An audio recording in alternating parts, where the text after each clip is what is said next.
La compassion. La compassion se dit karuna en sanskrit. Ce terme désigne l'attitude du cœur qui reflète le fléchissement de la fixation égocentrique et l'ouverture de l'esprit aux souffrances des êtres. Le mot compassion est formé du préfixe comme, avec, et du mot passion, douleur. Littéralement, compatir, c'est souffrir avec. Mais cela ne signifie pas qu'il faille souffrir soi-même. Un médecin gravement malade ne peut rien pour ses patients.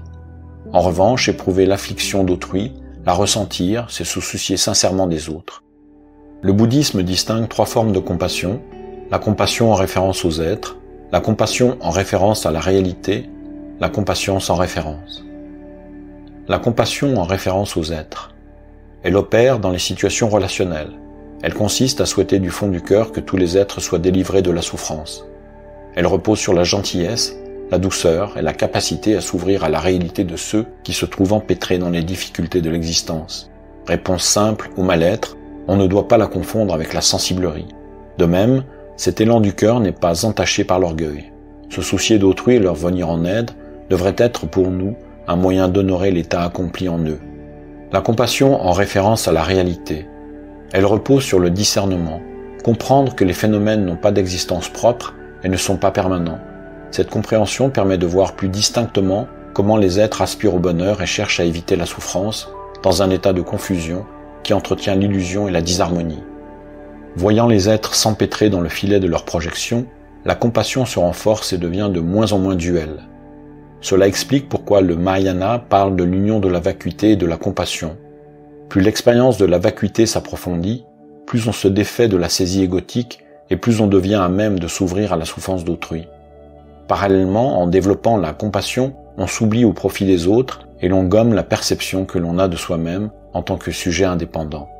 De ce fait, la compassion devient à son tour un cadre propice à l'expérience de la vacuité. La compassion sans référence. Elle est en quelque sorte le fruit des 2 premières.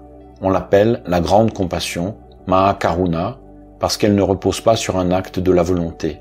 Libre de l'ego et de ses dualités, exempte de toute intention, elle est parfaitement spontanée, elle est dite sans référence et caractérise l'activité des éveillés.